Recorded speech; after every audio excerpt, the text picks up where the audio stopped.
सामाजिक संस्थाएं, निरंतरता एवं परिवर्तन। दूसरे अध्याय में भारतीय जनसंख्या की संरचना और गतिशीलता के बारे में पढ़ने के बाद अब हम सामाजिक संस्थाओं का अध्ययन करेंगे। जनसंख्या सिर्फ अलग अलग असंबंधित व्यक्तियों का जमघट नहीं है, परंतु यह विभिन्न प्रकार के अलग अलग पर आपस में संबंधित वर्गों और समुदायों से बना हुआ एक समाज है। यह समुदाय सामाजिक संस्थाओं और संबंधों के द्वारा बने हुए और संचालित है। इस अध्याय में हम भारतीय समाज की 3 प्रमुख संस्थाओं को विस्तार से पढ़ेंगे। नामत, जाति, जनजाति और परिवार। जाति एवं जाति व्यवस्था। किसी आम भारतीय नागरिक की तरह आप भी जानते होंगे कि जाति एक प्राचीन संस्था है जो कि हजारों वर्षों से भारतीय इतिहास एवं संस्कृति का एक हिस्सा है, परंतु 21वीं सदी में रहने वाले किसी भी भारतवासी की तरह आप यह भी जानते होंगे कि जाति केवल हमारे अतीत का नहीं बल्कि हमारे आज का भी एक अभिन्न अंग है। यह 2 जातियां जो भारत के अतीत का हिस्सा मानी जाती हैं और दूसरी जो कि भारत के वर्तमान का हिस्सा है, कहाँ तक समान है, इस खंड में इस प्रश्न का उत्तर देने का प्रयास करेंगे। अतीत में जाति भारत उपमहाद्वीप से जुड़ी अनूठी संस्था है। हालांकि विश्व के अन्य भागों में भी समान प्रभाव उत्पन्न करने वाली सामाजिक व्यवस्था पाई जाती है, परंतु जाति व्यवस्था अपने आप में अपवाद ही है। हालांकि यह हिंदू समाज की संस्थात्मक विशेषता है, पर इसका प्रचलन भारतीय उपमहाद्वीप के अन्य धार्मिक समुदायों में भी फैली हुआ है। अक्सर मुसलमानों, ईसाइयों और सिखों में माना जाता है कि अंग्रेजी के शब्द कास्ट CAST की उत्पत्ति पुर्तगाली शब्द के मूल शब्द कास्ट CASTA से हुई है। पुर्तगाली कास्टा का अर्थ है विशुद्ध नस्ल। अंग्रेजी शब्द कास्ट का अर्थ एक विस्तृत संस्थागत व्यवस्था से है, जिसे भारतीय भाषाओं में प्रचलित संस्कृत भाषा से प्रारंभ करते हुए 2 विभिन्न शब्दों वर्ण और जाति के अर्थ में उपयोग किया जाता है। वर्ण जिसका शाब्दिक अर्थ है रंग, समाज के ब्राह्मण, क्षत्रिय, वैश्य और शूद्र, इन 4 श्रेणियों के विभाजन का वर्ण कहा जाता है। हालांकि इस विभाजन में जनसंख्या का एक महत्वपूर्ण भाग शामिल नहीं है, जो कि जाति बहिष्कृत विदेशियों, दासों, युद्धों में पराजित लोगों एवं अन्य लोगों से मिलकर बना है। इन्हें कभी कभी पंचम या 5वीं श्रेणी भी कहा जाता है। जाति एक व्यापक शब्द है जो किसी भी चीज के प्रकार या वंश, किस्म, स्पीशीज को संबोधित करने के लिए इस्तेमाल किया जा सकता है, जिसमें अचेतन वस्तुओं से लेकर पेड़ पौधे, जीव जंतु और मनुष्य भी शामिल होते हैं। भारतीय भाषाओं में जाति शब्द का प्रयोग सामान्यतः जाति संस्था के संदर्भ में ही किया जाता है। हालांकि यह दिलचस्प है कि भारतीय भाषा बोलने वाले लोग अंग्रेजी शब्द कास्ट का प्रयोग भी करने लगे हैं। वर्ण और जाति के आपसी संबंध की सटीक व्याख्या क्या है? यह प्रश्न विद्वानों के बीच अटकलबाजी व बहस का विषय रहा है। सबसे सामान्य व्याख्या यह है कि वर्ण को एक अखिल भारतीय सामूहिक वर्गीकरण के रूप में समझा जा सकता है, वहीं जाति को क्षेत्रीय या स्थानीय उपवर्गीकरण के रूप में समझा जा सकता है, जिसमें सैकड़ों या यहाँ तक कि हजारों जातियों एवं उपजातियों से बनी अत्यधिक जटिल व्यवस्था शामिल होती है। इसका अर्थ यह हुआ कि जहाँ 4 वर्णों का वर्गीकरण पूरे भारत में समान है, वहीं जाति अधिक्रम के वर्गीकरण क्षेत्रीय है, जो एक क्षेत्र से दूसरे क्षेत्र में बदलते रहते हैं। इस बात पर भी मतभेद है कि जाति व्यवस्था की उत्पत्ति का सुनिश्चित काल क्या है। सामान्यतः यह माना जाता है कि 4 वर्णों का वर्गीकरण लगभग 3000 साल पुराना है। हालांकि विभिन्न समय कालों में जाति व्यवस्था के विभिन्न स्वरूप रहे हैं, इसलिए यह मान लेना कि एक सामान्य व्यवस्था 3000 वर्षों से चली आ रही अपने आप का भ्रमित करना होगा। अपने प्रारंभिक काल वैदिक काल 900 से 500 ईसा पूर्व के बीच में जाति व्यवस्था वास्तव में वर्ण व्यवस्था ही थी और इसके अलावा 4 विभाजन थे। यह विभाजन बहुत विस्तृत या बहुत कठोर नहीं थे और यह जन्म से निर्धारित नहीं होते थे। इन वर्गों के बीच स्थान परिवर्तन संभव ही नहीं बल्कि सामान्य भी था।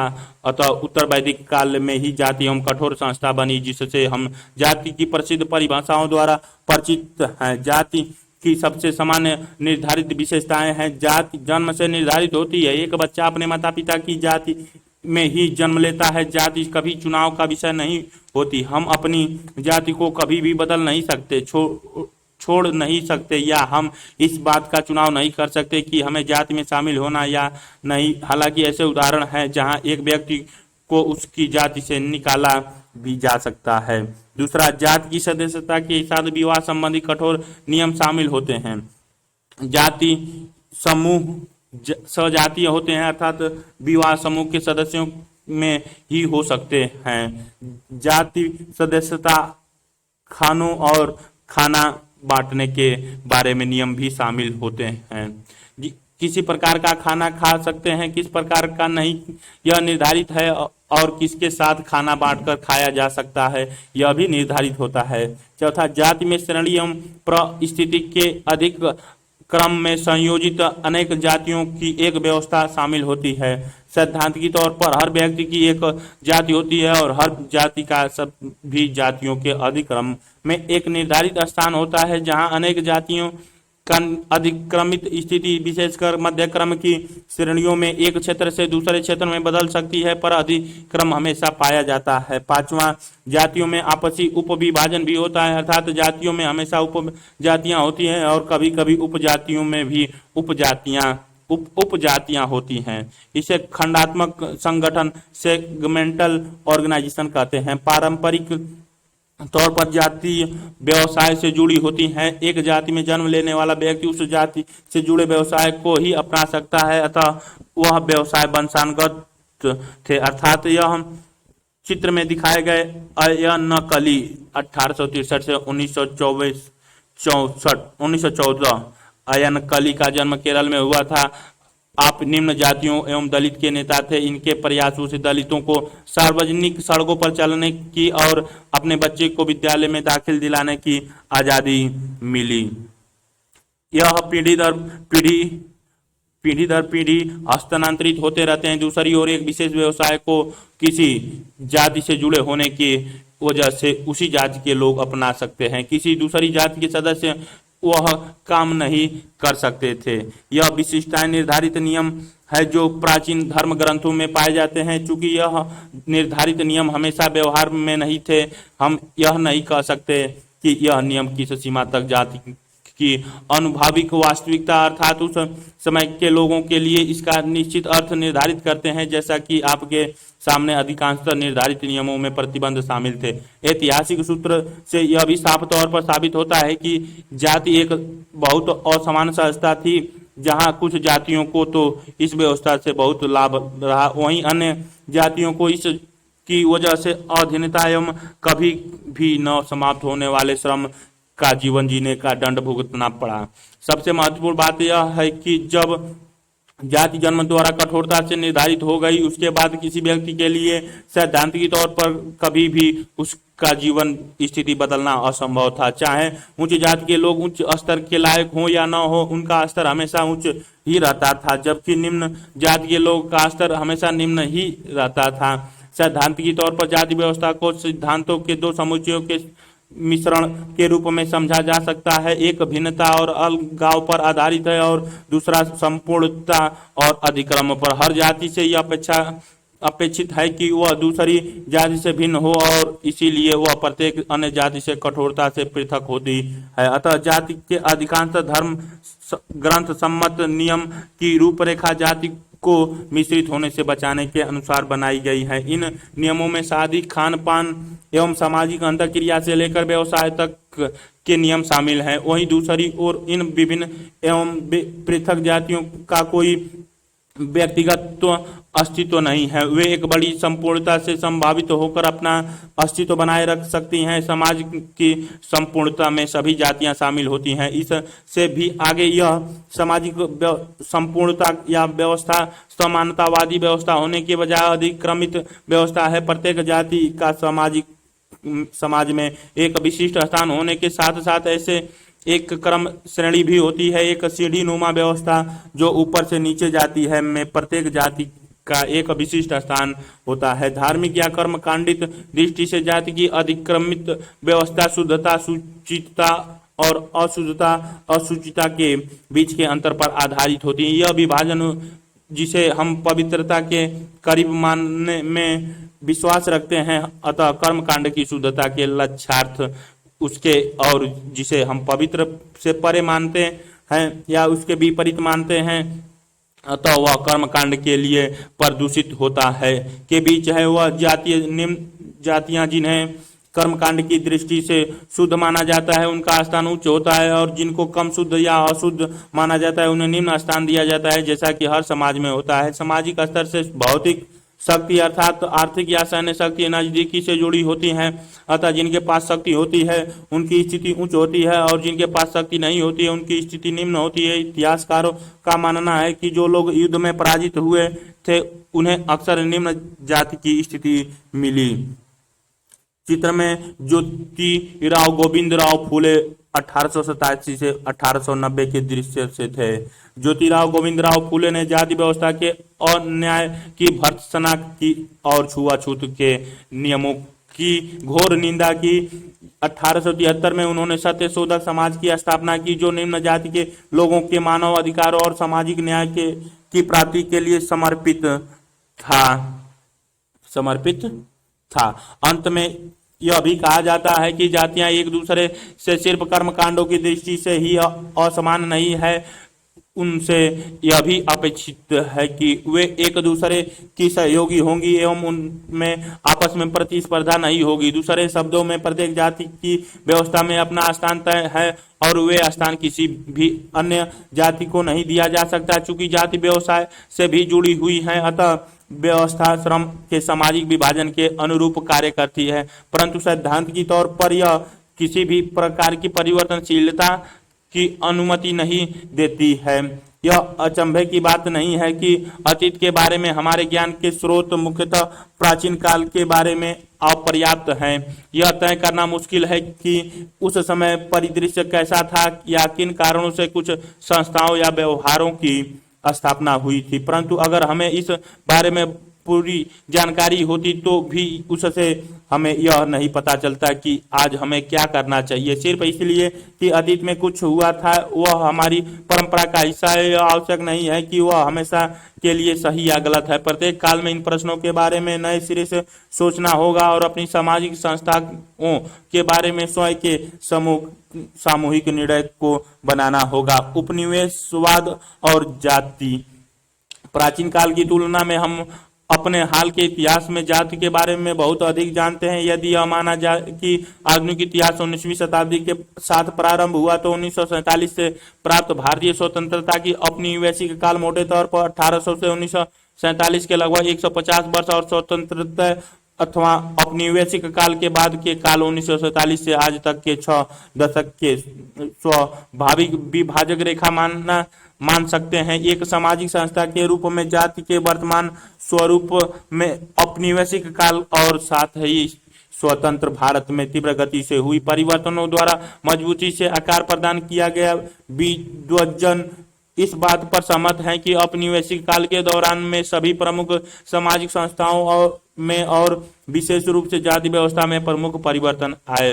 वस्तुतः कुछ विद्वान तो कहते हैं कि आज जिसे हम जाति के रूप में जानते हैं वह प्राचीन भारतीय परंपरा की अपेक्षा उपनिवेशवाद की ही अधिक देन है। यह सभी परिवर्तन जानबूझकर या सोच समझकर नहीं लाए गए। प्रारंभ में ब्रिटिश प्रशासकों ने देश में कुशलता पूर्वक शासन करना सीखने के उद्देश्य से जाति व्यवस्थाओं की जटिलताओं को समझने के प्रयत्न शुरू किए। इन प्रयत्नों के अंतर्गत देश भर में विभिन्न जनजातियों एवं जातियों की प्रथाओं और तौर तरीके के बारे में अत्यंत सुव्यवस्थित रीति से गहन सर्वेक्षण किए गए और उनके विषय में रिपोर्टें तैयार की गई। अनेक ब्रिटिश प्रशासक प्रशासनिक अधिकारी होने के साथ साथ शौकिया तौर पर निर्जातीय विज्ञानी भी थे और उन्होंने सर्वेक्षण तथा अध्ययन कार्यों में बहुत रुचि ली। लेकिन जाति के विषय में सूचना एकत्र करने का अब तक का सबसे महत्वपूर्ण सरकारी प्रयत्न जनगणना के माध्यम से किया गया। जनगणना के कार्य को सर्वप्रथम 1860 के दशक में प्रारंभ किया गया। चित्र में दिखाई गई सावित्रीबाई फूले 1831 से 1897 के बीच में। सावित्रीबाई फूले देश में बालिकाओं के लिए बने पहले विद्यालय की प्रधान अध्यापिका थी जो पुणे में स्थापित किया गया था। इन्होंने अपना पूरा जीवन शूद्रों और अतिशूद्रों को शिक्षा अर्पण करने में लगा दिया। इन्होंने किसानों और मजदूरों के लिए रात्रि विद्यालय की शुरुआत की। इनकी मृत्यु प्लेग से पीड़ित मरीजों की देखभाल के दौरान हुई था। इसके बाद 1881 में से तो जनगणना ब्रिटिश सरकार द्वारा नियमित रूप से हर 10 साल बाद कराई जाने लगी। 1901 में हर्बर्ट रिजले ने निर्देशन में कराई गई जनगणना विशेष रूप से महत्वपूर्ण थी, क्योंकि इस जनगणना के अंतर्गत जाति के सामाजिक अधिक्रम के बारे में जानकारी इकट्ठा करने का प्रयत्न किया गया, अर्थात किसी क्षेत्र में किस जाति के अन्य जातियों की तुलना में सामाजिक दृष्टि से कितना ऊंचा या नीचा स्थान प्राप्त है, और तदनुसार श्रेणी क्रम में प्रत्येक जाति की स्थिति निर्धारित कर दी गई। जाति के सामाजिक बोध पर इस प्रयास का गहरा प्रभाव पड़ा और विभिन्न जातियों के प्रतिनिधियों द्वारा जनगणना आयुक्तों के पास सैकड़ों याचिकाएं भेजी गई, जिनमें उन्होंने सामाजिक क्रम में अपनी जाति को अधिक ऊंचा स्थान देने की मांग की थी और अपने दावे के समर्थन में अनेक ऐतिहासिक तथा धर्मशास्त्रीय प्रमाण प्रस्तुत किए थे। कुल मिलाकर विद्वान यह महसूस करते हैं कि इस प्रकार की जातीय गणना और अधिकारीय रूप से जातियों की स्थिति का अभिलेख करने के प्रत्यक्ष प्रयास ने जाति संस्थाओं के रूप को ही बदल डाला। इस प्रकार के हस्तक्षेप से पहले जातियों की पहचान अपेक्षाकृत बहुत अधिक अस्थिर तथा कम कठोर थी। जब एक बार उनकी गणना प्रारंभ हो गई और उसे अभिलिखित किया जाने लगा, तो फिर जाति का एक नया जीवन प्रारंभ हो गया। औपनिवेशिक शासन द्वारा किए गए अन्य हस्तक्षेपों ने भी इस संस्था पर अपना प्रभाव डाला। भू राजस्व व्यवस्थाओं और तत्संबंधी प्रबंधों तथा कानूनों ने उच्च जातियों के रूढ़िगत जाति आधारित अधिकारों को वैध मान्यता देने का कार्य किया। अब ये जातियां मानती वर्गों की बजाय आधुनिक अर्थों में भूस्वामी यानी जमीन का मालिक बन गई और जमीन की उपज पर अथवा राजस्व या अन्य कई कार्यों के नजरानों पर उनका दावा स्थापित हो गया। पंजाब की तरह अन्य क्षेत्रों में भी बड़े पैमाने पर सिंचाई की योजनाएं प्रारंभ की गई और उनके साथ साथ लोगों को वहां बसाने के प्रयत्न किए गए और इन सभी प्रयत्नों का भी अपना एक जातीय आयाम था। इस क्रम के दूसरे सिरे पर औपनिवेशिक काल के अंतिम दौर में प्रशासन ने पद दलित जातियों, जिन्हें उन दिनों दलित वर्ग कहा जाता था, के कल्याण में भी रुचि ली। इन प्रयत्नों के अंतर्गत ही 1935 का भारत सरकार अधिनियम पारित किया गया, जिसने राज्य द्वारा विशेष व्यवहार के लिए निर्धारित जातियों तथा जनजातियों की सूची या अनुसूचियों को वैध मान्यता प्रदान कर दी। इस प्रकार अनुसूचित जनजातियां और अनुसूचित जातियां शब्द अस्तित्व में आए। जातीय अधिक्रम में जो जातियां सबसे नीचे थी, जिनके साथ सबसे अधिक भेदभाव बरता जाता था, जिनमें सभी तथाकथित अस्पृश्य यानी अछूत जातियां शामिल थी, उन्हें अनुसूचित जातियों की श्रेणी में शामिल किया गया। आप आगे सामाजिक अपवर्जन विषयक 5वें अध्याय में अस्पृश्यता और उसके विरुद्ध संघर्ष के बारे में और अधिक पढ़ेंगे। इस प्रकार उपनिवेशवाद ने जाति संस्था में अनेक प्रमुख परिवर्तन किए। शायद यह कहना अधिक समीचीन होगा कि औपनिवेशिक काल में जाति संस्था में अनेक आधारभूत परिवर्तन आए। उस काल में पूंजीवादी और आधुनिकता के प्रसार के कारण भारत में ही नहीं बल्कि विश्व भर में तेजी से बदलाव आ रहा था। पेरियार ईवी रामास्वामी नायर 1879-1973।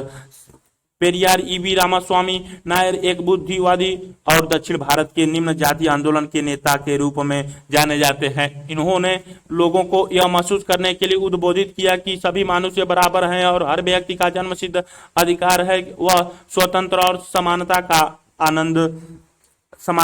आनंद ले। जाति का समकालीन रूप 1947 में भारत को प्राप्त स्वतंत्रता वैसे ही एक बहुत बड़ी घटना थी, और पर उसके बाद भी भारत को औपनिवेशिक अतीत से पूरी तरह छुटकारा नहीं मिला। राष्ट्रवादी आंदोलन के लिए व्यापक पैमाने पर जनमत जुटाने में भी जातीय भावनाओं एवं आधारों ने अनिवार्य रूप से अपनी भूमिका अदा की थी। दलित वर्गों और विशेष रूप से अस्पृश्य अछूत समझी जाने वाली जातियों को संगठित करने के प्रयत्न राष्ट्रवादी आंदोलन के प्रारंभ होने से पहले 19वीं शताब्दी के उत्तरार्ध में प्रारंभ हो चुके थे। जातीय अधिक्रम के दोनों सिरों से उच्च कही जाने वाली जातियों के प्रगतिशील सुधारकों और निजी नीची समझे जाने वाली जातियों के सदस्यों जैसे पश्चिमी भारत में महात्मा ज्योतिबा फूले और बाबा साहेब अम्बेडकर और दक्षिण भारत में अयन कली श्री नारायण गुरु दास और पेरियार ईवी रामास्वामी नायर दोनों ने ही इस दिशा में पहल की। महात्मा गांधी और बाबा साहेब अम्बेडकर दोनों ने ही 1920 के दशक में अस्पृश्यता छुआछूत के विरुद्ध अपने विरोध आंदोलन शुरू कर दिए थे और अस्पृश्यता विरोधी कार्यक्रम को कांग्रेस के कार्यसूची में महत्वपूर्ण स्थान दिया गया और जब स्वतंत्रता क्षितिज पर दृष्टिगोचर होने लगी तब तक राष्ट्रवादी आंदोलन के संपूर्ण परिदृश्य में मोटे तौर पर यह असहमति हो गई कि जातीय विभिन्नताओं का उन्मूलन कर दिया जाए। राष्ट्रवादी आंदोलन में मुख्य रीति यह प्रबल दृष्टिकोण जाति को एक सामाजिक कुरीति और भारतीयों के बीच फूट डालने का एक औपनिवेशिक युक्ति मानता था, लेकिन राष्ट्रवादी नेतागण जिनमें महात्मा गांधी प्रमुख थे सबसे नीचे समझी जाने वाली जातियों के उत्थान के लिए अस्पृश्यता तथा अन्य जाति प्रतिबंधों के उन्मूलन के पक्ष में समर्थन जुटाने के लिए प्रयत्नशील रहे और साथ ही भूस्वामी उच्च जातियों को यह आश्वासन देने में भी सफल रहे कि उनके हितों का भी ध्यान रखा जाएगा। स्वतंत्र भारतीय राज्यों को ये अंतर्विरोधी विरासत में मिले जो बाद में प्रतिबिंबित होते रहे। एक और तो राज्य जाति प्रथा के उन्मूलन के लिए प्रतिबद्ध था और भारत के संविधान में भी स्पष्ट रूप से इसका उल्लेख किया गया। दूसरी ओर राज्य अन्य आमूलचूल सुधारों को लाने में असमर्थ एवं अनिच्छुक था जो जातीय असमानता के लिए आर्थिक आधार को दुर्बल बना देता। एक अन्य स्तर पर भी राज्य ने यह माना कि यदि वह जातीय प्रथा की ओर आंखें बंद करके काम करेगा तो उससे स्वतः ही जाति आधारित विशेषाधिकार कमजोर पड़ जाएगा और अंतोगत्वा इस संस्था का उन्मूलन हो जाएगा। उदाहरण के लिए सरकारी पदों पर नियुक्तियों के मामले में जाति का कोई ध्यान नहीं रखा जाता था और इसी प्रकार अच्छी तरह से शिक्षित उच्च जातियों और अल्प शिक्षित अथवा अक्सर निरक्षर निम्न जातियों को समान आधार पर प्रतियोगिता करनी पड़ती थी। इसका एकमात्र अपवाद यही था कि अनुसूचित जातियों एवं अनुसूचित जनजातियों के लिए कुछ पद आरक्षित होते थे।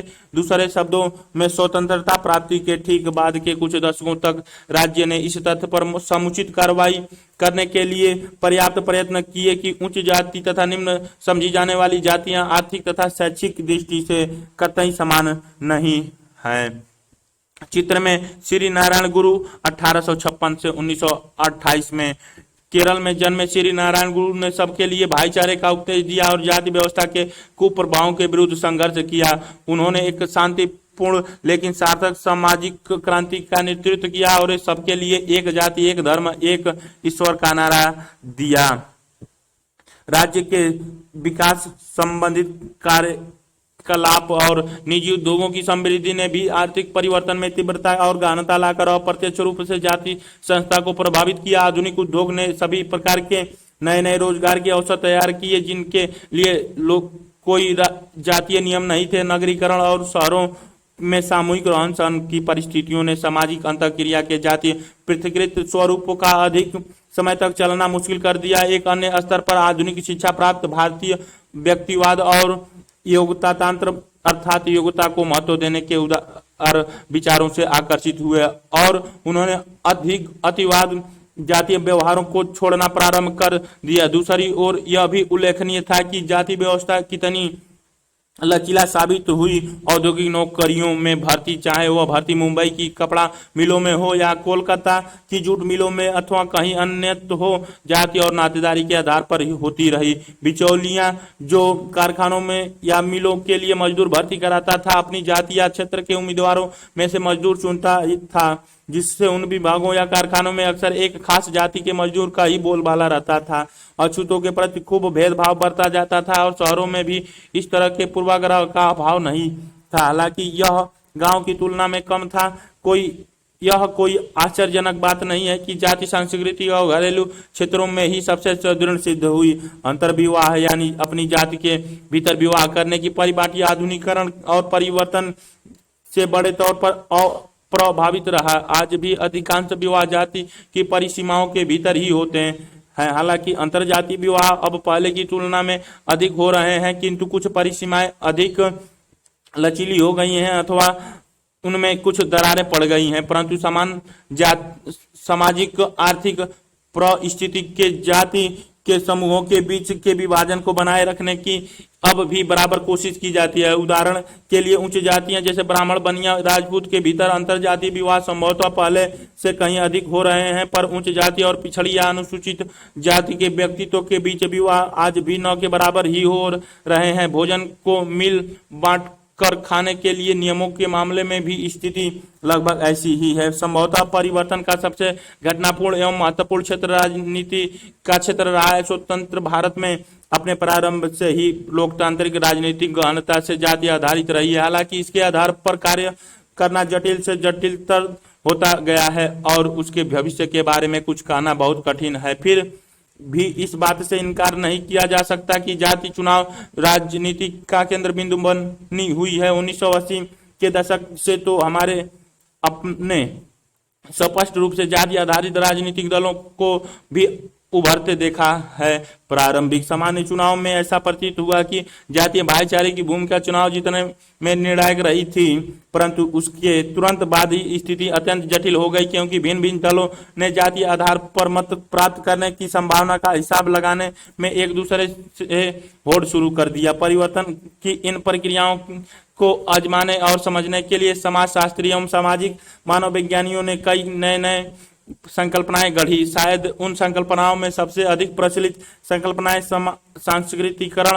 और प्रबल जाति की हैं। ये दोनों संकल्पनाएं M.N. श्रीनिवास की देन है, लेकिन इन पर अन्य विद्वानों द्वारा गहनता से चर्चा और आलोचना की गई। सांस्कृतिकरण एक ऐसी प्रक्रिया का नाम है जिसके द्वारा आमतौर पर मध्य या निम्न जाति के सदस्य किसी उच्च जाति या जातियों की धार्मिक क्रियाओं, घरेलू या सामाजिक परिपाटियों को अपनाकर अपनी सामाजिक परिस्थिति को ऊंचा करने का प्रयत्न करते हैं। यद्यपि यह घटना काफी पुरानी है और स्वतंत्रता प्राप्ति यहाँ तक कि औपनिवेशिक काल के भी पहले से अपनाई जाती रही, लेकिन हाल के समय में इसका बहुत अधिक प्रचार हो गया है। इस प्रक्रिया के अंतर्गत समानुकरण के लिए अक्सर ब्राह्मण या क्षत्रिय जातियों के रीति रिवाजों या परिपाटियों को अपनाया जाता था, जैसे शाकाहारी बन जाना या यज्ञोपवीति धारण करना, कुछ विशिष्ट प्रकार की प्रार्थनाएं करना और धार्मिक उत्सव मनाना आदि आदि। सांस्कृतिकरण की प्रक्रिया आमतौर पर संबंधित जाति के आर्थिक स्तर में उन्नति होने के बाद या उसके साथ साथ अपनाई जाती है। यद्यपि यह स्वतंत्र रूप से भी अपनाई जा सकती है। बाद में यह शोध के फलस्वरूप इस संकल्पना में अनेक शोधन हो चुके हैं एवं इस संकल्पना के संशोधित संस्करण के लिए झुकाव दिए जा चुके हैं। इनमें यह तर्क भी शामिल है कि सांस्कृतिकरण पहले से निषिद्ध एवं किसी अनुष्ठान, कर्मकांड, सामाजिक विशेषाधिकारों जैसे निम्न जाति के लोगों द्वारा यज्ञोपवीति धारण करना, जिसके लिए पहले कठोर दंड दिए जाने की व्यवस्था थी, का अवज्ञापूर्ण दावा हो सकता है, न कि निम्न जातियों द्वारा उच्च जातियों का पूर्ण अनुकरण। प्रबल जाति शब्द का प्रयोग ऐसी जातियों का उल्लेख करने के लिए किया जाता है जिनकी जनसंख्या काफी बड़ी होती है और जिन्हें स्वतंत्रता प्राप्ति के बाद किए गए आंशिक भूमि सुधारों द्वारा भूमि के अधिकार प्रदान किए गए थे। इन भूमि सुधारों ने पहले के दावेदारों से अधिकार छीन लिए थे। वे दावेदार ऊंची जातियों के ऐसे सदस्य होते थे जो इस अर्थ में अनुपस्थित यानी दूरीवासी जिम्मेदार थे कि वे अपना लगन असूल करने के अलावा खेतीहर अर्थव्यवस्था को कोई भूमि अदा नहीं करते थे। वे अक्सर उस गांव में भी नहीं रहते थे, बल्कि उनका आवास कस्बों या शहरों में होता था। अब ये भूमि अधिकार उस अगले स्तर के दावेदारों को प्राप्त हो गया जो कृषि के प्रबंधन में तो शामिल थे पर स्वयं भूमि नहीं जोतते थे। ये मध्यवर्ती जातियां भी स्वयं परिश्रम नहीं करती थी, बल्कि भूमि की जुताई, देखभाल आदि के लिए निम्न जातियों के मजदूरों पर आश्रित थी, जिनमें विशेष रूप से अछूत जातियों के मजदूर शामिल थे। किंतु एक बार जब उन्हें भूमि अधिकार मिल गए तो फिर उन्होंने पर्याप्त आर्थिक शक्ति प्राप्त कर ली। उनकी बड़ी संख्या ने भी सार्वजनीय वयस्क मताधिकार पर आधारित चुनावी लोकतंत्र के इस युग में उन्हें राजनीतिक शक्ति प्रदान की। इस प्रकार यह मध्यवर्ती जातियां देहाती इलाकों में प्रबल जातियां बन गई और क्षेत्रीय राजनीति तथा खेतीहर अर्थव्यवस्था में निर्णायक भूमिका अदा करने लगी। इन प्रबल जातियों के कुछ उदाहरण हैं बिहार और उत्तर प्रदेश के यादव, कर्नाटक के ओकोलिंग और आंध्र प्रदेश के रेड्डी और खम्मा लोग, महाराष्ट्र के मराठे, पंजाब, हरियाणा और पश्चिम उत्तर प्रदेश के जाट और गुजरात के पाटीदार। समकालीन दौर में जाति व्यवस्था में हुए अत्यंत महत्वपूर्ण फिर भी विरोधाभास परिवर्तन में से एक परिवर्तन यह है कि अब जाति व्यवस्था उच्च जातियों, नगरीय, मध्यम और उच्च वर्गों के लिए अदृश्य होती जा रही है। इन समूहों के लिए जो स्वतंत्रोत्तर काल की विकासात्मक नीतियों से सर्वाधिक लाभान्वित हैं। चित्र में प्रदर्शित मैसूर नरसिंहाचार्य श्रीनिवास 1916 से 1999। मैसूर नरसिंहाचार्य श्रीनिवास भारत के एक अग्रणी समाजशास्त्री और सामाजिक मानव विज्ञानी हैं। वे जाति व्यवस्था पर किए गए कार्य तथा सांस्कृतिकरण एवं प्रबल जाति शब्द जैसे शब्दों के लिए जाने जाते हैं। इनकी किताब द रिमेम्बर्ड विलेज सामाजिक मानव विज्ञान में गांव में किए गए सबसे अच्छे अध्ययनों में से एक है। लाभान्वित हुए हैं।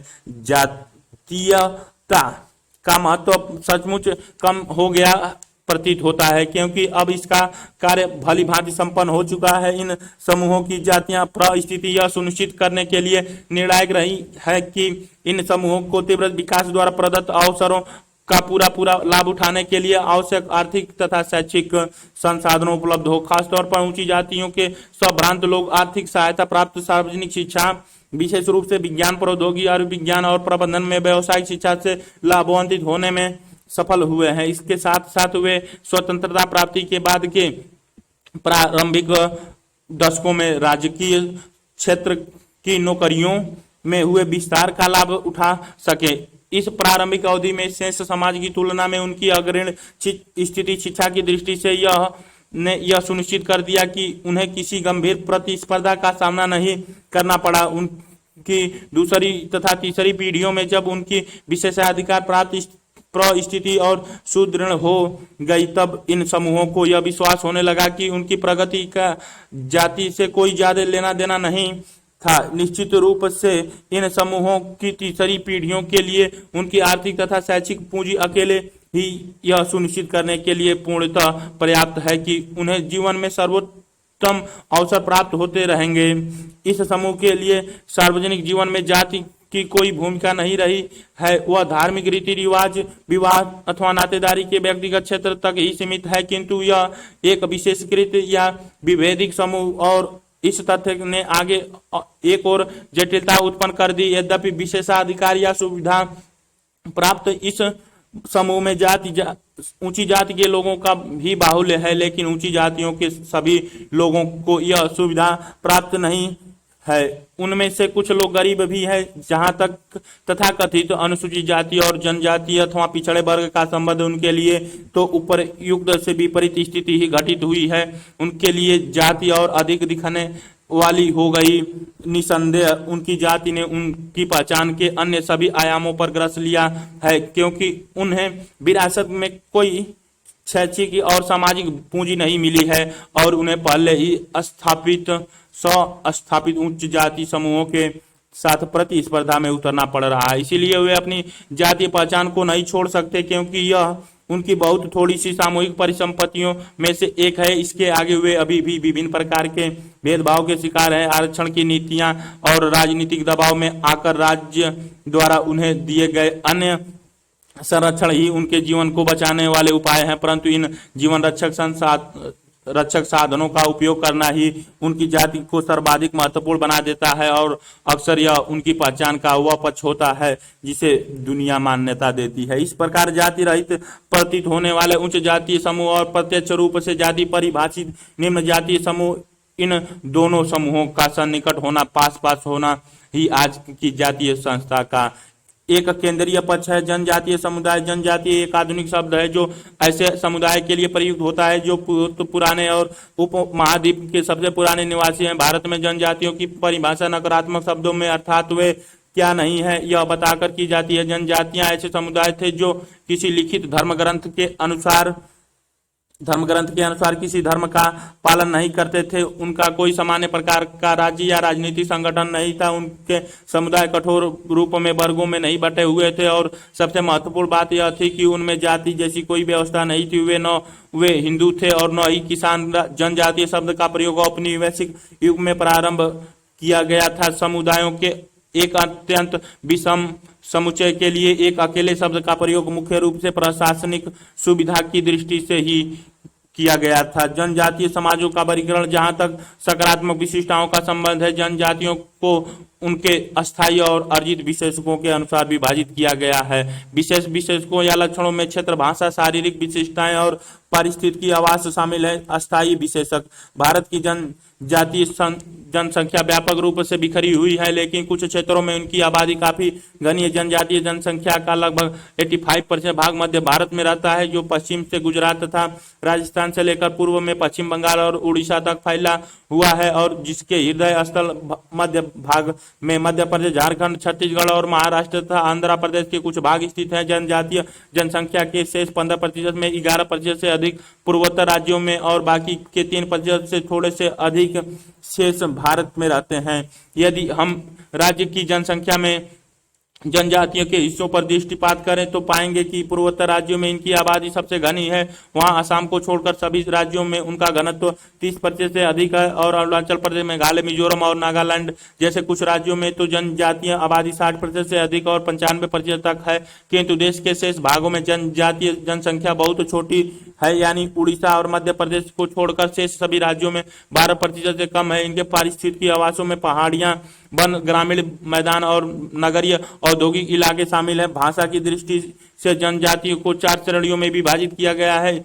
इनमें से 2 श्रेणियां अर्थात भारतीय, आर्य और द्रविड़ परिवार की भाषाएं शेष भारतीय जनसंख्या द्वारा भी बोली जाती हैं, और जनजातियों में से लगभग 1% लोग ही भारतीय आर्य परिवार की भाषाएं और लगभग 3% लोग द्रविड़ भारतीय की भाषाएं बोलते हैं। 2 अन्य भाषा समूह ऑस्ट्रिक और तिब्बती बर्मी प्राथमिक रूप से जनजातीय लोगों द्वारा बोले जाते हैं, जिनमें से ऑस्ट्रिक परिवार की भाषाएं पूर्ण रूप से जनजातीय लोगों द्वारा और तिब्बती बर्मी परिवार की भाषाएं 80% से अधिक जनजातियों द्वारा बोली जाती हैं। शारीरिक प्रजातियां दृष्टि से जनजातियों का निग्रिटो, एस्ट्रोलाइट्स, मंगोलाइट्स, द्रविड़ और आर्य श्रेणियों में वर्गीकृत किया गया है। भारत की जनसंख्या का शेष भाग भी द्रविड़ और आर्य श्रेणी के अंतर्गत आता है। जनसंख्या के आकार की दृष्टि से जनजातियों में बहुत अधिक अंतर पाया जाता है। सबसे बड़ी जनजाति की जनसंख्या लगभग 70 लाख है।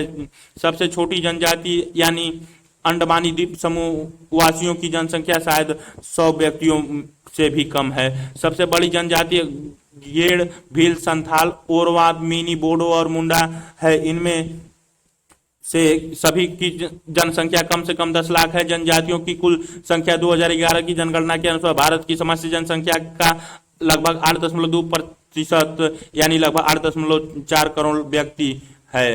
2011 की जनगणना के अनुसार जनजातीय भारत की जनसंख्या कुल का 8.6% है। लगभग 104 मिलियन जनजातीय लोग इस देश में निवास करते हैं।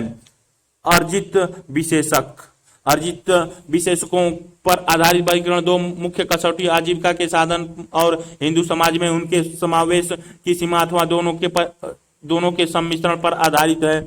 आजीविका के आधार पर जनजातियों को मच्छुओं, खाद्य संग्राहकों और आखेटक शिकारियों, झूम के खेती करने वाले कृषक और बागान तथा औद्योगिक कामगारों की श्रेणियों में बांटा जा सकता है। लेकिन अकादमिक समाजशास्त्र और राजनीति तथा सार्वजनिक मामलों में अपनाए जाने वाले सबसे प्रभावी वर्गीकरण इस बात पर आधारित है कि हिंदू समाज में अमुक जनजाति को कहाँ तक आत्मसात किया गया है। इस आत्मसातकरण को जनजातियों के दृष्टिकोण से अथवा जैसा कि अक्सर होता है प्रबल हिंदू मुख्यधारा या दृष्टिकोण से देखा जा सकता है। जनजातियों के दृष्टिकोण से आत्मसत्करण की सीमा के अलावा हिंदू समाज के विभिन्न समाज के प्रति अभिवृत्ति रुख भी एक बड़ी कसौटी है, क्योंकि जनजातियों की अभिवृत्तियों के बीच काफी अंतर होता है। कुछ जनजातियों का हिंदुत्व की ओर सकारात्मक झुकाव होता है, जबकि उनका कुछ जनजाति उसका प्रतिरोध या विरोध करती हैं। मुख्य धारा के दृष्टिकोण से जनजातियों को हिंदू समाज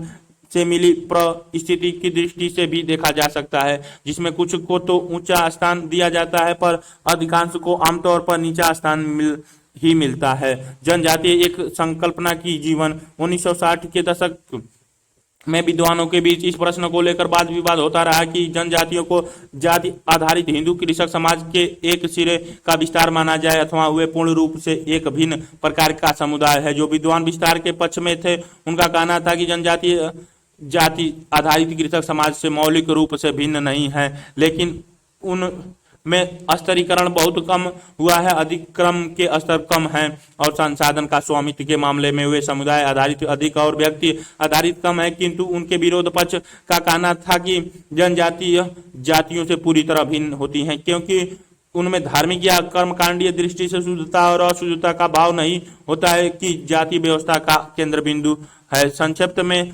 जाति और जाति के बीच के अंतर को दर्शाने वाले तर्क पवित्र और अपवित्र और अधिक क्रमिक एकीकरण में विश्वास रखने वाले हिंदू जाति और अपेक्षाकृत अधिक समतावादी और नातेदारी आधारित सामाजिक संगठन की रीतियों वाले जीववादी एनिमिस्ट जनजातियों के बीच माने गए सांस्कृतिक अंतर पर आधारित था। चित्र में दिखाई गई है ये जनजातियों के लिए नाच गान का दृश्य दिखाई गई है। 1970 के दशक तक आते आते जनजातियों की सभी प्रमुख परिभाषाएं दोषपूर्ण दिखाई देने लगी। यह दर्शाया गया कि जनजाति और कृषक समुदाय के बीच किया गया अंतर सामान्य रूप से अपनाई गई कसौटियों आकार पृथक्करण धर्म और आजीविका के साधनों में से किसी भी कसौटी पर खरा नहीं उतरा।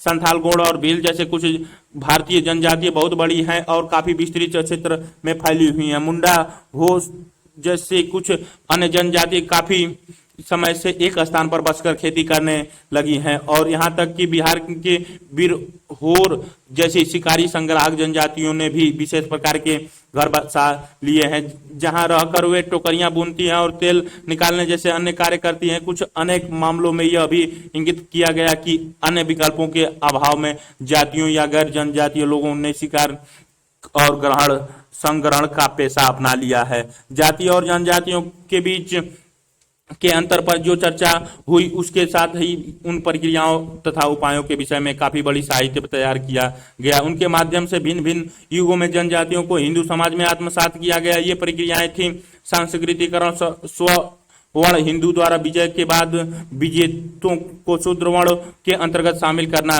पर सांस्कृतिकरण, एक कल्चरेशंस और अन्य प्रक्रियाओं द्वारा। भारतीय इतिहास के संपूर्ण विस्तार में यह अक्सर देखने को मिलता है कि विभिन्न जनजातीय समूहों को हिंदू समाज के जातीय अधिक्रम में विभिन्न स्तरों पर आत्मसात कर लिया गया, क्योंकि जमीन पर बस्तियां बसा दी गई और जंगलों का सफाया कर दिया गया। इसे या तो स्वाभाविक या समानांतर प्रक्रिया के रूप में देखा गया, जिसके द्वारा सभी समूहों का पथ के रूप में हिंदुत्व के आत्म समातीकरण कर लिया गया या शोषणात्मक प्रक्रिया माना गया। मानव विज्ञानियों का प्रारंभिक शाखा के लेखकों ने मुख्य धारा पर जनजातियों के समावेश के सांस्कृतिक पक्षों पर अधिक बल दिया, जबकि परिवर्ती लेखकों ने सम्मिलित करने के शोषणात्मक तथा राजनीतिक स्वरूपों पर अपना लेखन केंद्रित किया। कुछ विद्वानों का यह भी मानना है कि जनजातियों को ऐसे आदिम प्रेस्टीन अर्थात मौलिक अथवा विशुद्ध समाज में जो सभ्यता से अछूते रहे को मानने का कोई सुसंगत आधार नहीं है। इसके स्थान पर उनका यह प्रस्ताव है कि जनजातियों को वास्तव में ऐसी द्वितीय घटना माना जाए जो पहले से विद्यमान राज्यों और जनजातियों जैसे ज्यादातर समूहों के बीच शोषणात्मक और उपनिवेशवादी संपर्कों के परिणाम स्वरूप अस्तित्व में आया। ऐसा संपर्क स्वयं ही एक जनजातिवादी विचारधारा को जन्म देता है। जनजातीय समूह नए संपर्क में आए अन्य लोगों से अपने आप को अलग दर्शाने के लिए स्वयं को जनजाति के रूप में परिभाषित करने लगते हैं। फिर भी यह आम धारणा है कि जनजातीय समुदाय उन प्रस्तरीय युगनी आखेटक और संग्राहक समाजों के समान है जो सामाजिक परिवर्तनों से अछूत रहे हैं, अभी भी सामान्य तौर पर विद्यमान। और हालांकि काफी लंबे समय से यह सच नहीं रहा है। आइए सर्वप्रथम आदिवासियों पर ही विचार करें। आदिवासी लोग सदा इतने पीड़ित समूह नहीं थे जितने वे आज हैं। मध्य भारत में अनेक गौड़ राज्य रहे हैं, जैसे गढ़, मंडला या चांदा। मध्यवर्ती तथा पश्चिमी भारत के तथा कथित राजपूत राज्यों में से अनेक राजवाड़े वास्तव में स्वयं आदिवासी समुदायों में स्तरीकरण की प्रक्रिया के माध्यम से ही उत्पन्न हुए। आदिवासी लोग अक्सर अपनी आक्रामकता क्षमता और स्थानीय सैन्य दलों से अपनी सेवाओं के माध्यम से मैदानी इलाकों के लोगों पर अपने प्रभुत्व का प्रयोग करते हैं। इसके अलावा वे कुछ विशेष प्रकार की वस्तुओं का व्यापार भी करते थे, जिसके अंतर्गत वे अन्य उत्पादक नमक और हाथी बेचा करते थे। इसके अतिरिक्त अन्य जब वन्य संसाधन और खनिजों का दोहन करने और सस्ते श्रमिक की भर्ती करने के लिए पूंजीवादी अर्थव्यवस्था का अभियान चला, तो उसने काफी समय पहले जनजातीय समाजों को मुख्यधारा वाले समाज के संपर्क में ला दिया। मुख्यधारा के समुदायों का जनजातियों के प्रति रवैया हालांकि औपनिवेशिक युग की प्रारंभिक मानववैज्ञानिक कृतियों में जनजातियों को एकाकी और संयुक्त समुदाय के रूप में वर्णित किया गया था, लेकिन उपनिवेशवाद उनकी दुनिया में पहले से अटल परिवर्तन तथा ला चुकी थी। राजनीतिक और आर्थिक मोर्चे पर जनजातीय समाजों को पैसा उधार देने और तथा कथित साहूकारों की घुसपैठी का सामना करना पड़ रहा था। साथ ही वे गैर जनजातीय और प्रवासी एक जगह पर बस जाने वाले लोगों के हाथ अपनी जमीन खोते जा रहे थे और वनों के आरक्षण की सरकारी नीति और खनन कार्यों का प्रारंभ हो जाने से वनों तक उनकी पहुंच भी खत्म होती जा रही थी। अन्य इलाकों के विपरीत जहां भूमि का लगान ही अतिरिक्त आय पर प्राथमिक स्रोत था, इन पहाड़ी और जंगली इलाकों में वनों और खनिजों जैसे प्राकृतिक संसाधनों का विनियोजन ही अधिकतर औपनिवेशिक सरकार के लिए आय का प्रमुख स्रोत था। 18वीं तथा 19वीं शताब्दी में जनजातीय इलाकों में अनेक विद्वान हो जाने के बाद औपनिवेशिक सरकार ने अपवर्जित एक्सक्लूडेड और आंशिक अपवर्जित पार्शियली एक्सक्लूडेड इलाके निर्धारित घोषित कर दिया, जहां गैर जनजातीय लोगों का प्रवेश पूरी तरह निषिद्ध या विनियमित था। ब्रिटिश सरकार इन इलाकों में स्थानीय राजाओं या मुखियाओं के माध्यम से अप्रत्यक्ष रूप से शासन चलाने के पक्ष में थी। 1940 के दशक में पृथक्करण, आइसोलेशन बनाम एकीकरण, इंटीग्रेशन विषय पर जो प्रसिद्ध विवाद चला और जनजातीय समाजों की पृथक हुई संपूर्ण अस्तित्व का मानक तस्वीर पर ही आधारित था। पृथकवादी पक्ष का कहना था कि जनजातीय लोगों को व्यापारियों, साहूकारों और हिंदू तथा ईसाई धर्म प्रचारकों से बचाए रखने की आवश्यकता है। क्यों ये सभी लोग जनजातियों का अलग अस्तित्व मिटाकर उन्हें भूमिहीन श्रमिक बनाना चाहते हैं। दूसरी ओर एकीकरणवादी पक्ष का कहना था कि जनजातीय लोग पिछड़े हुए हिंदू ही हैं और उनकी समस्याओं का समाधान उसी परिधि के भीतर खोजा जाए जो अन्य पिछड़े वर्गों के मामले में निर्धारित की गई है। इस विरोधी पक्ष का संविधान सभा के वाद विवाद में बोलबाला रहा और अंततः समझौतों के तौर पर यह तय किया गया कि जनजातियों के कल्याण के लिए ऐसी योजनाएं बनाई जाए जिनके माध्यम से उनका नियंत्रित एकीकरण संभव हो जाए। इसीलिए बाद में जनजातीय विकास की जो भी योजनाएं बनाई गई, जैसे पंचवर्षीय योजनाएं, जनजातीय उप योजनाएं, जनजातीय कल्याण खंड, विशेष बहुपरियोजनीय क्षेत्र परियोजनाएं, वे सभी इसी सोच पर आधारित रही। लेकिन यहाँ बुनियादी मुद्दा यह है कि जनजातियों के एकीकरण ने उनकी अपनी आवश्यकताओं या इच्छाओं की अपेक्षा की एकीकरण मुख्यधारा के समाज में शर्तों पर और उन्हीं को लाभान्वित करने के लिए होता रहा। जनजातीय समाज में उनकी जमीनों और वन छीन लिए गए और विकास के नाम पर उनके समुदायों को छीन भिन्न कर दिया गया। राष्ट्र विकास बनाम जनजातीय विकास का अनिवार्यताओं के ने जनजातियों के प्रति राज्य के रुख या अभिवृत्तियों को शासित किया और राज्य की नीतियों को आकार दिया। राष्ट्र विकास के नाम पर विशेष रूप से नेहरू युग में बड़े बड़े बांध बनाए गए, कारखाने स्थापित किए गए और खानों की खुदाई शुरू की गई, क्योंकि जनजातीय इलाके देशों के खनिज संपन्न और वनाच्छादित भागों में स्थित थे। इसीलिए जनजातीय लोगों को शेष भारतीय समाज के विकास के लिए अनुपात में बहुत अधिक कीमत चुकानी पड़ी। इस प्रकार के विकास से जनजातियों की हानि की कीमत पर मुख्य धारा के लोग लाभान्वित हुए। खनिजों के दोहन और जल विद्युत संयंत्रों की स्थापना के लिए उपयुक्त स्थलों के उपयोग, जिनमें से अनेक स्थल जनजातीय इलाकों पर स्थित थे, का एक आवश्यक उत्पाद यह था कि जनजातीय लोगों से उनकी जमीन छीनने की प्रक्रिया शुरू हो गई। अधिकांश जनजातीय समुदाय वनों पर आश्रित थे, इसलिए वन छीने जाने से उन्हें भारी धक्का लगा। वनों का दोहन, कटाई और सुव्यवस्थित रूप में ब्रिटिश काल से ही प्रारंभ हो गया था। और वह प्रवृत्ति स्वतंत्रता प्राप्ति के बाद भी जारी रही। जमीनों पर निजी मालिकाना हक स्वामित्व दिए जाने से भी जनजातीय लोगों पर प्रतिकूल प्रभाव पड़ा, क्योंकि उनके यहाँ समुदाय आधारित सामूहिक स्वामित्व की प्रथा थी और उसके स्थान पर नई व्यवस्था लागू किए जाने से उन्हें हानि उठानी पड़ी। इसका एक सबसे ताजा उदाहरण नर्मदा पर बनाए जा रहे बांध की श्रृंखला है, जहां अधिकांश कीमत अर्थात जिन लोगों को इसकी वजह से हानि हुई और लाभ असंगत अनुपात में विभिन्न समुदाय और क्षेत्रों को मिल रहे हैं। जनजातीय लोगों की घनी आबादी वाले अनेक क्षेत्रों और राज्यों को विकास के दबाव के कारण गैर जनजातीय लोगों के भारी संख्या को अप्रवास आकार बसने की समस्या से भी जूझना पड़ रहा है। इससे जनजातीय समुदायों के छिन्न भिन्न होने और दूसरी संस्कृतियों के हावी हो जाने का खतरा पैदा हो गया है। उदाहरण के लिए झारखंड और औद्योगिकी इलाकों में वहां की जनसंख्या के जनजातीय अनुपात कम हो गया है, लेकिन सबसे अधिक नाटकीय स्थिति संभवतः पूर्वोत्तर क्षेत्र में उत्पन्न हुई है।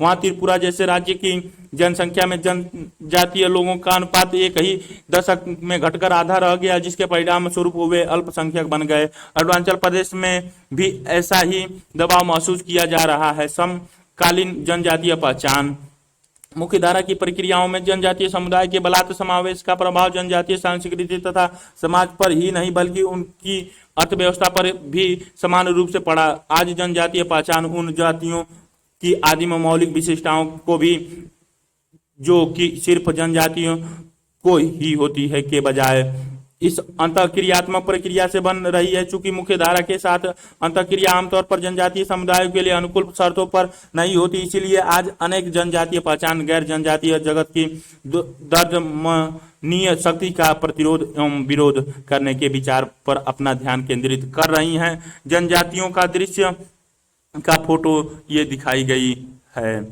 एक लंबे संघर्ष के बाद झारखंड और छत्तीसगढ़ को अलग अलग राज्य का दर्जा मिला, लेकिन ऐसी सफलताओं का सकारात्मक प्रभाव पहले से चली आ रही समस्याओं के कारण तिरोहित हो गया है। उदाहरण के लिए पूर्वोत्तर क्षेत्र के अनेक राज्य कई दशकों से ऐसे विशेष कानूनों के अंतर्गत जिनसे वहां के निवासी की नागरिक स्वतंत्रताएं सीमित हो रही हैं, अपना जीवन यापन कर रहे हैं। इस प्रकार मणिपुर या नागालैंड जैसे राज्यों के नागरिकों को वे अधिकार प्राप्त नहीं है जो भारत के अन्य नागरिकों को प्राप्त है, क्योंकि उनके राज्यों को उपद्रवग्रस्त क्षेत्र घोषित किया जा चुका है। पहले सशस्त्र विद्रोह, फिर उनके दमन के लिए सरकार द्वारा उठाए गए कठोर कदम और फिर उनसे भड़के विद्रोह के दुष्चक्र के पूर्वोत्तर राज्यों की अर्थव्यवस्था, संस्कृति और समाज को भारी हानि पहुंचाई है। देश के एक अन्य भाग में झारखंड और छत्तीसगढ़ को अपने नवार्जित राज्यत्व का भी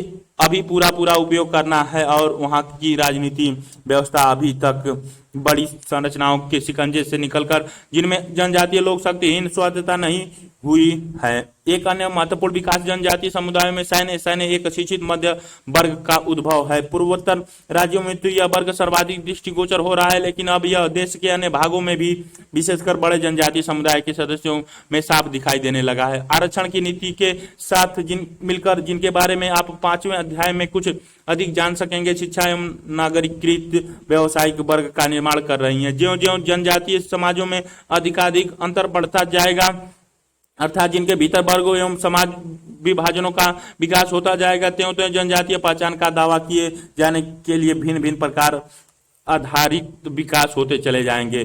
2 प्रकार के मुद्दे में जनजातीय आंदोलन को तुला देने में सबसे महत्वपूर्ण भूमिका निभाई है। एक प्रकार के वे मुद्दे हैं जो भूमि तथा विशेष रूप से वनों तथा जैसे अत्यंत महत्वपूर्ण आर्थिक संसाधनों पर नियंत्रण से संबंधित हैं, और दूसरे प्रकार के मुद्दे का संबंध निर्जातीय संस्कृति पहचान के मामलों से है। यह 2 मुद्दे अक्सर साथ साथ चल सकते हैं, परंतु जनजातीय समाज में विभिन्नताएं होने से ये अलग अलग भी हो सकते हैं। जनजातीय समाज में मध्यवर्गीय लोगों द्वारा अपनी जातीय पहचान का दावा किए जाने के कारण उन कारणों से भिन्न हो सकते हैं जिनके लिए गरीब और अशिक्षित जनजातीय लोग जनजातीय आंदोलन में हिस्सा लेते हैं, जैसा कि किसी भी अन्य समुदाय के साथ होता है। इस प्रकार की आंतरिक गतिशीलताओं और बाह्य शक्तियों के बीच के संबंध ही इनके भविष्य को रूप प्रदान करते हैं। भाग से 3.1 जनजातीय पहचान को सुरक्षित रखने का आग्रह दिनों दिन बढ़ता जा रहा है। इसका कारण यह हो सकता है कि जनजातीय समाज के भीतर भी एक मध्य वर्ग का प्रादुर्भाव हो चला है। विशेष रूप से इस वर्ग के प्रादुर्भाव के साथ ही सांस्कृतिक परंपरा, आजीविका, यहाँ तक कि भूमि तथा संसाधनों पर नियंत्रण और आधुनिकता की परियोजनाओं के लाभों में हिस्सों की मांग भी जनजातियों में अपनी पहचान को सुरक्षित कर रखने के आग्रह का अभिन्न अंग बन गई है। इसीलिए अब जनजातियों में उनके मध्य वर्गों से कई एक नई जागरूकता की लहर आ रही है। ये मध्य वर्ग स्वयं भी आधुनिक शिक्षा और आधुनिक व्यवसाय का परिणाम है, जिन्हें सरकार की आरक्षण नीतियों से बल मिला है। स्रोत वर्जीनियस खा culture politics and identity the case of the tribes in India, Jan 2006। परिवार और नातेदारी। हम में से हर कोई एक परिवार से उत्पन्न हुआ है और हम में से अधिकांश लोग परिवार के अनेक वर्ष बिताते हैं। आमतौर पर हम अपने परिवार में गहरा लगाव महसूस करते हैं। कभी कभी हम अपने माता पिता, दादा दादी, नाना नानी, सहोदर, भाई बहनों, चाचा चाची, मामा मामियों और चचेरे भाई, ममेरे भाइयों बहनों के बारे में बहुत लगाव महसूस करते हैं, जबकि दूसरों के बारे में हम ऐसा महसूस नहीं करते। और एक और तो हम उनके हस्तक्षेप के लिए अप्रसन्नता या रोष प्रकट करते हैं। फिर भी जब हम उनसे दूर रहते हैं तो उनके दबावपूर्ण तरीकों के लिए तरसते हैं और उन्हें याद करते हैं। परिवार गहरे स्नेह और देखभाल का स्थान है। दूसरी ओर यह कटु संघर्षों, अन्याय और हिंसा का स्थान भी हो सकता है। परिवार एवं नातेदारी में मादा शिशु की हत्या, संपत्ति के लिए भाइयों के बीच हिंसापूर्ण लड़ाई झगड़े और घिनौने कानूनी विवाद की भी इसकी वैसे ही एक हिस्सा होते हैं। जैसे प्यार, त्याग एवं बलिदान, पारस्परिक सुरक्षा एवं देखभाल की कहानियां हैं। परिवार की संरचना का अध्ययन इसके एक सामाजिक संस्था के रूप में और समाज की अन्य सामाजिक संस्थाओं के साथ उसके संबंधों के बारे में दोनों ही रूप में किया जा सकता है। स्वयं परिवार को मूल परिवार अथवा विस्तृत परिवार के रूप में परिभाषित किया जा सकता है। इसका मुखियाकर्ता या एक पुरुष या स्त्री भी हो सकती है। वंशानुक्रम की दृष्टि से परिवार मातृवंशीय अथवा पितृवंशीय हो सकता है। परिवार की यह आंतरिक संरचना आमतौर पर समाज की अन्य संरचनाओं जैसे राजनीतिक, आर्थिक, प्रस्तुत बाक्स 3.2 प्रस्तुत अध्ययन मुल्तानी लोहार कही जाने वाली एक मुस्लिम बिरादरी से संबंधित है। कारखानेदार एक देसी भाषा का शब्द है जिसका प्रयोग एक ऐसे व्यक्ति के लिए किया जाता है जो ऐसे निर्माण व्यवसाय में संलग्न हो जिसका आमतौर पर वह खुद मालिक हो। कारखाने जिनका अध्ययन किया गया है घरेलू परिस्थितियों में चलाए जाते हैं और इसीलिए उन कारखानेदारों की जिंदगी पर व्यापक प्रभाव पड़ता है। जो उन कारखानों में काम करते हैं। निम्नलिखित मामले इस स्थिति का उदाहरण प्रस्तुत करता है। महमूद उम्र 40 साल अपने 2 छोटे भाइयों के साथ रहता था, जिनमें से एक की शादी हो चुकी थी। महमूद के 3 बच्चे थे और वह उस मिश्रित परिवार का मुखिया था। 3 भाई विभिन्न कारखानों और फैक्ट्रियों में कुशल कामगार के रूप में काम करते थे। महमूद एक ऐसे मोटर पुर्जे की प्रतिकृति नकली पुर्जे बनाने में सफल हो गया जिसका आयात प्रतिबंधित था। अपनी इस सफलता से प्रोत्साहित होकर उसने अपना खुद का कारखाना चालू कर दिया। आगे चलकर यह फैसला किया कि उसे मोटर पार्ट को बनाने के लिए 2 कारखाने लगाए जाएं।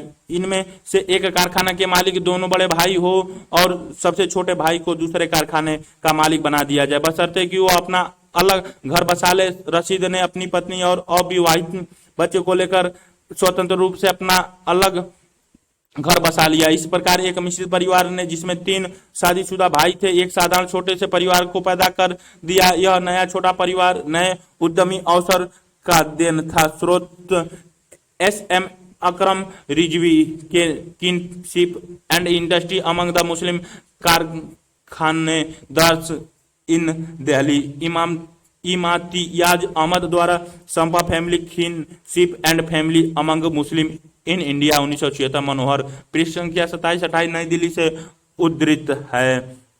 सांस्कृतिक आदि संरचनाओं से जुड़ी होती हैं। इस प्रकार हिमालयी क्षेत्रों के गांव से पुरुषों के प्रवसन से उस गांव में ऐसे परिवारों का अनुपात असामान्य रूप से बढ़ सकता है जिनकी मुखिया स्त्रियां हैं या भारत के सॉफ्टवेयर उद्योग में कार्य कर रहे युवा माता पिता का कार्य समय होता ऐसा हो कि वे अपने बच्चे की देखभाल ठीक से न कर सकें, या तो वहां दादा दादी तथा नाना नानियों की संख्या बढ़ जाएगी, क्योंकि उन्हें ही वहां आकर बच्चों की देखभाल करनी होगी। इस प्रकार परिवार की संरचना अथवा उसके संगठन में परिवर्तन हो जाता है, और इन परिवर्तनों को समाज में होने वाले अन्य परिवर्तनों के संदर्भ में समझा जा सकता है। परिवार निजी क्षेत्र, आर्थिक, राजनीतिक, सांस्कृतिक, शैक्षिक, सार्वजनिक क्षेत्र से जुड़ा होता है।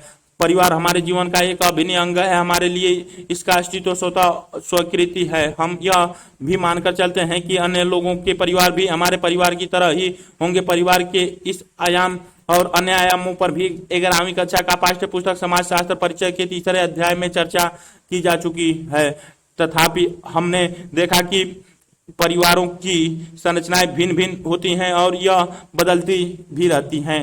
यह परिवर्तन कभी कभी तो आकस्मिक तौर पर होते रहते हैं, जब कोई लड़ाई छिड़ जाती है अथवा लोग काम की तलाश में अन्यत्र जा बसते हैं। कभी कभी यह परिवर्तन किसी विशेष प्रयोजन के लिए किए जाते हैं, जैसे कि जब युवा लोग बुजुर्ग अथवा उनके द्वारा जीवन साथी का चुनाव करने बजाय स्वयं ही अपने जीवन साथी का चुनाव कर लेते हैं, अथवा जब समाज में समलैंगिक प्यार को खुले तौर पर इजहार किया जाता है। उपयुक्त प्रकार के परिवर्तन से यह स्पष्ट है कि परिवार की संरचनाओं में ही बदलाव नहीं आता, बल्कि सांस्कृतिक विचार, मानकों और मूल्यों में भी परिवर्तन होता है। किंतु इस प्रकार के परिवर्तन लाना आसान नहीं होता। इसी इतिहास का आधुनिक काल की घटनाओं से पता चलता है कि अक्सर परिवार और वैवाहिक प्रतिमानों में किए जाने वाले परिवर्तन का घोर हिंसात्मक विरोध किया जाता है। इस संबंध में परिवार के भी कई आयाम होते हैं, किंतु भारत में परिवार विषयक चर्चाएं अक्सर मूल और विस्तृत परिवार के इर्द गिर्द घूमती रहती है।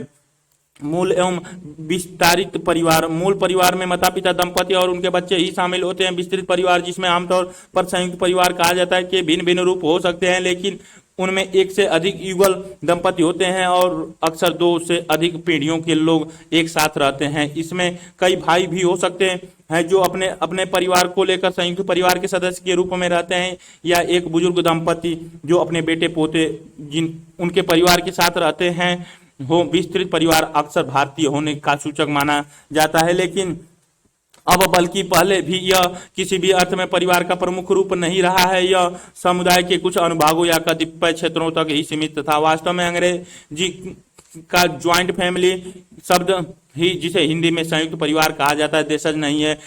जैसा कि I.P. देसाई ने कहा, अंग्रेजी का ज्वाइंट फैमिली शब्द किसी भी ऐसे भारतीय शब्द का अनुवाद नहीं है। यह बात रुचिकर है कि अधिकांश भारतीय भाषाओं में संयुक्त परिवार के लिए प्रयुक्त शब्द अंग्रेजी भाषा के ज्वाइंट फैमिली शब्द का ही अनुवादित पर्याय है। देसाई 1964-40। परिवार के विविध रूप। अध्ययनों से ज्ञात हुआ कि विभिन्न समाजों में किस तरह विविध प्रकार के परिवार पाए जाते हैं। आवास के नियम के अनुसार कुछ समाज विवाह और पारिवारिक प्रथाओं के मामले में पत्नी स्थानिक और कुछ पति स्थानिक होते हैं। पहली स्थिति में नवविवाहित जोड़ा वधू के माता पिता के साथ रहता, और दूसरी स्थिति में वर के माता पिता के साथ उत्तराधिकारी के नियम के अनुसार। मातृवंशीय समाज में जायदाद माँ से बेटी को मिलती है, और पितृवंशीय समाज में पिता से पुत्र को। पितृत्मक परिवार संरचना में पुरुष की सत्ता का प्रभुत्व होता है, और मातृत्मक परिवार में इस संरचना में स्त्री समान प्रभुत्वकारी भूमिका निभाती है। हालांकि पितृतंत्र के विपरीत मातृतंत्र का अनुभाविक संकल्पना की बजाय एक सैद्धांतिक कल्पना है। मातृतंत्र का कोई ऐतिहासिक या मानव शास्त्रीय प्रमाण नहीं है, अर्थात ऐसा समाज नहीं है जहां स्त्री प्रभुत्वशाली हो। हालांकि मातृवंशीय समाज अवश्य पाए जाते हैं, अर्थात ऐसे समाज जहां स्त्रियां अपनी माताओं से उत्तराधिकारी के रूप में जायदाद पाती हैं, परंतु उस पर उनका अधिकार नहीं होता है, और न ही सार्वजनिक क्षेत्र में उन्हें निर्णय लेने का कोई अधिकार होता है। भाष्य 3.3 में दिया खासी मातृवंश का विवरण मातृवंश की मातृतंत्र के बीच के अंतर को स्पष्ट करेगा। यह विवरण मातृवंश द्वारा उत्पन्न उन संरचनात्मक तनावों के बारे में भी बताएगा जिससे समकालीन खासी समाज के पुरुषों और स्त्रियां प्रभावित होती हैं। चित्र में प्रदर्शित ज्वाइंट फैमिली के दृश्य दिखाई गई है। मेघालय 3.3 मेघालय उत्तराधिकारी अधिनियम। मेघालय विधानसभा, जिसके सभी सदस्य पुरुष ही थे, द्वारा पारित को 1986 में राष्ट्रपति ने स्वीकृति मिली। अधिनियम विशेष रूप तौर पर खासी और जैंतिया जनजातियों पर लागू होता है। उस खासी या जयंतिया व्यक्ति परमान्य है जो बुद्धि से सबल है और अल्पायु नहीं है। उस व्यक्ति को अपनी खुद की बनाई हुई जायदाद की वसीयत बनाने का अधिकार है। वसीयत बनाने की प्रथा खासियों में नहीं है। खासी प्रथा मातृवंशज के आधार पर जायदाद को अमुक स्त्री को सुपुर्द किए जाने की बात करती है। खासियों में विशेषतः पढ़े लिखे खासियों को ऐसा प्रतीत होता है कि उनके संबंधों और उत्तराधिकारियों के नियम स्त्रियों के पक्ष में है और अपने आप में सीमित भी हैं। अतः यह अधिनियम खासी परंपरा को व्याप्त महिलाओं के पक्ष में किए गए पक्षपात को ठीक कर इस सीमितता को समाप्त करने का एक प्रयास है। यह परखने के लिए कि क्या ये प्रचलित बोधक जो खासी परंपरा में स्त्रियों के प्रति पक्षपात को बात करती है सही है कि नहीं। यह जरूरी है कि खासी मातृवंशीय व्यवस्था को व्यवहारिक लिंग संबंधों और लिंग भूमिकाओं की परिभाषाओं के संदर्भ में देखा जाए। कई विशेषज्ञों के मातृवंशीय व्यवस्थाओं में अंतर्निहित विरोधाभास पर ध्यान केंद्रित किया है। ऐसा विरोधाभास वंशानुक्रम की रेखा और उत्तराधिकार एवं नियंत्रण और सत्ता की संरचना के अलगाव से उत्पन्न होता है। पहला संदर्भ जो माँ और बेटी को जोड़ता है और दूसरा संदर्भ जो आने से प्रतिद्वंदिता की उत्पत्ति होती है, जो माँ के भाई को बहन के बेटे से जोड़ता है। दूसरे शब्दों में एक स्त्री अपने माँ से जायदाद उत्तराधिकार में पाती है और आगे अपनी बेटी को देती है, जबकि एक पुरुष अपनी बहन को जायदाद पर नियंत्रण रखता है और वे नियंत्रण अपने बहन के बेटे को देता है। इस तरह संपत्ति का कानूनी उत्तराधिकारी तो माँ की से बेटी को जाता है, पर व्यवहारिक रूप से यह अधिकार मामा से भांजे को जाता है। खासी मातृवंश पुरुषों के लिए गहन भूमिका द्वंद्व की स्थिति उत्पन्न करती है। वे अपनी पत्नी और बच्चों को एवं जन्म के घर की जिम्मेदारियों के बीच बंट जाते हैं। एक तरह से भूमिका द्वंद्व द्वारा उत्पन्न इस तनाव का असर खासी स्त्रियों पर बहुत ज्यादा पड़ता है। एक स्त्री कभी सुनिश्चित नहीं कर सकती कि उसके पति को उसकी बहन का घर ज्यादा अच्छा लगता है या अपना स्वयं का। उसी तरह बहन सोचेगी कि शादीशुदा भाई अपने बहन के प्रति जिम्मेदारियों को भूल जाएगा। खासी मातृवंशीय व्यवस्था में उत्पन्न भूमिका द्वंद्व से पुरुषों की बजाय अंततः स्त्रियां ज्यादा गहन रूप से प्रभावित होती हैं। सिर्फ इसीलिए नहीं क्योंकि पुरुष अधिकारों के स्वामी हैं और स्त्रियां इससे वंचित हैं, पर इसीलिए भी क्योंकि समाज पुरुषों को नियम तोड़ने पर उन्हें कम सजा देगा या नजरअंदाज कर देगा। खासी समाज में स्त्रियों के पास सिर्फ नाम का अधिकार होता है, असली अधिकार पुरुषों के हाथ में होता है। यहाँ इतना जरूर है कि यह व्यवस्था पुरुषों के मातृ नातेदार के तरफ झुकी हुई है, न कि पितृ नातेदार की तरफ। दूसरे शब्दों में मातृवंश के बावजूद पुरुष ही खासी समाज में शक्ति के स्वामी है। सिर्फ एक अंतर है, एक पुरुष के लिए उसकी माँ की तरफ के रिश्तेदारों का उसके पिता की तरफ के रिश्तेदारों से ज्यादा महत्व होता है। स्त्री लुप्त स्रोत त्रिलुप्त नेगब्रिवी के लेख जेंडर एंड द खासी फैमिली स्ट्रक्चर ओबराय द्वारा